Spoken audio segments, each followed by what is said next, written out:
تو وہاں پہ ایک بہت اسٹرانگ اسرائیلی لابی بھی موجود ہے، جو ہے وہ پاکستانی جو انٹرسٹ ہیں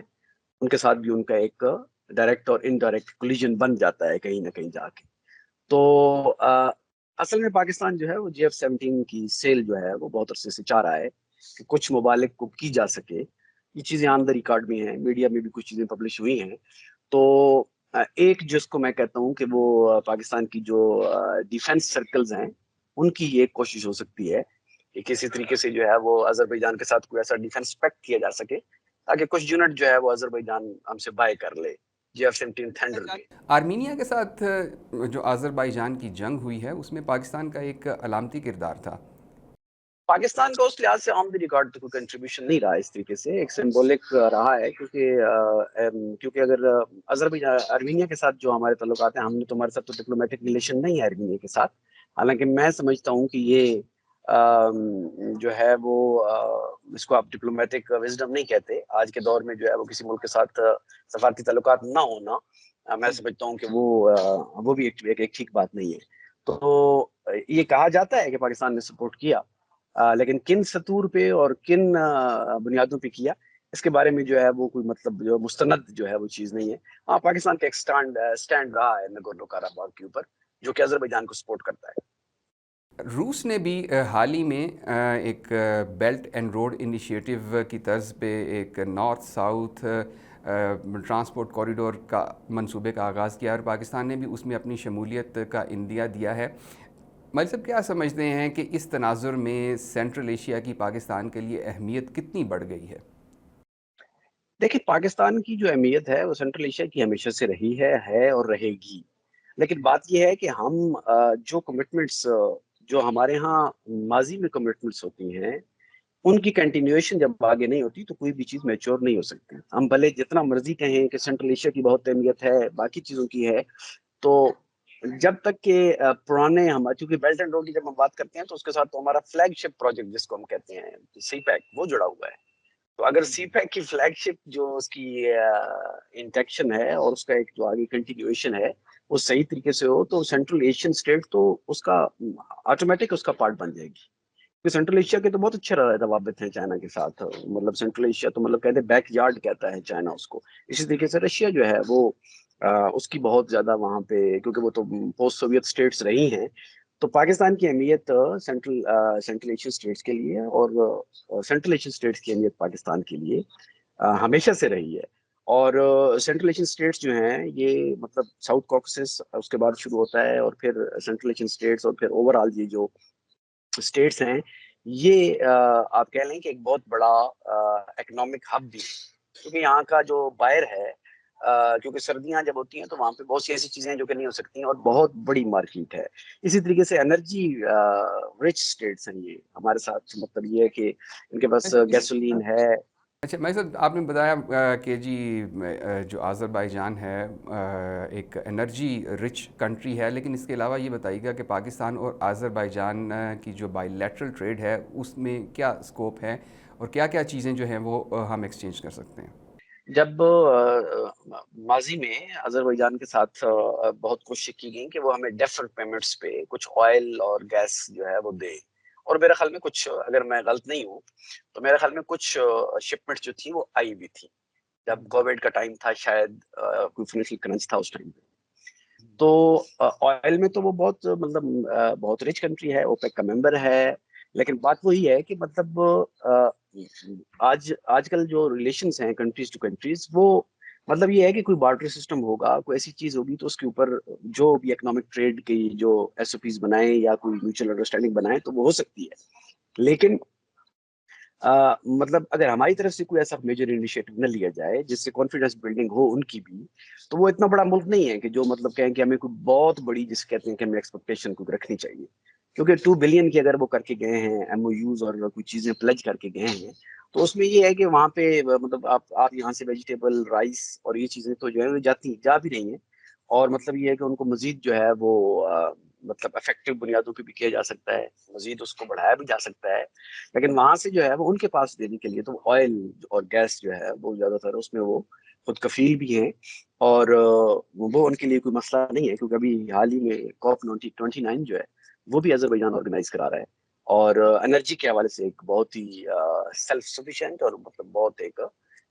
پاورفل کنٹری ہے انرجی ریسورسز کے حوالے سے۔ پاکستان ایک انرجی ڈیفیشینٹ کنٹری ہے، اور جیسا آپ نے بتایا کہ انرجی رچ کنٹری ہے آذربائیجان، تو انرجی کے معاملے پہ یقیناً ان کے ساتھ ہمارے جو معاہدات ہیں وہ کافی فروٹفل ثابت ہو سکتے ہیں۔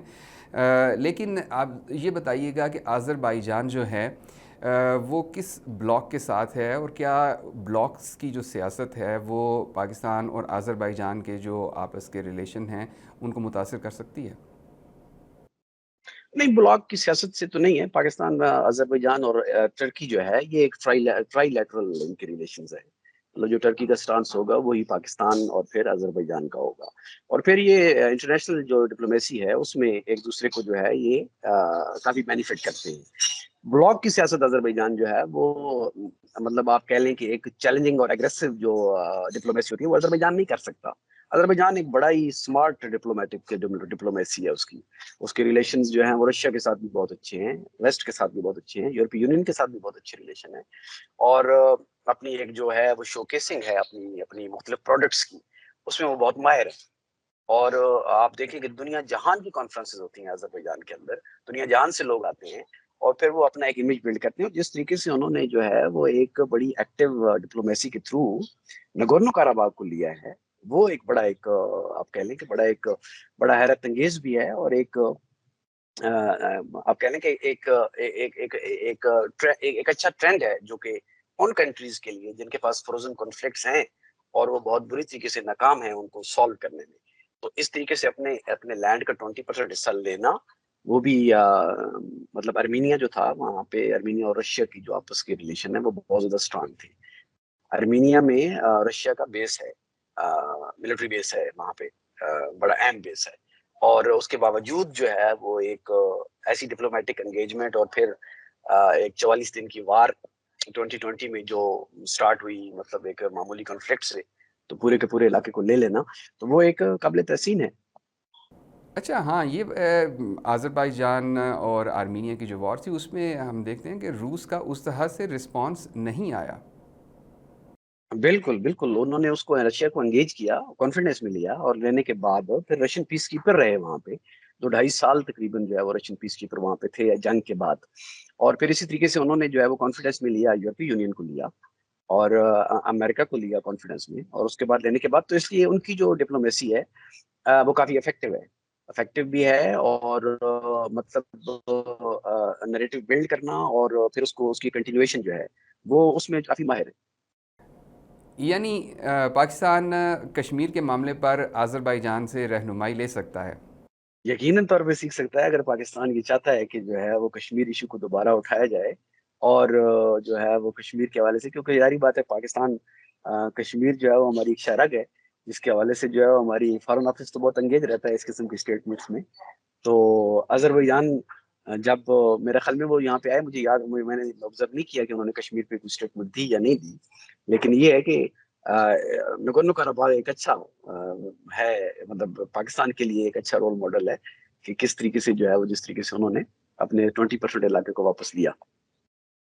اچھا ملک صاحب، گزشتہ ہم نے پی ڈی ایم کے دور حکومت میں، پھر اس کے بعد انٹرم سیٹ اپ میں، پھر ابھی بھی ہم دیکھ رہے ہیں کہ پاکستان بہت سارے ایم او یوز سائن کرتا ہے مختلف ملکوں کے ساتھ، لیکن وہ مٹیریلائز نہیں ہو پاتے۔ آپ کیا سمجھتے ہیں کہ یہ جو آذربائیجان کے ساتھ ایم او یوز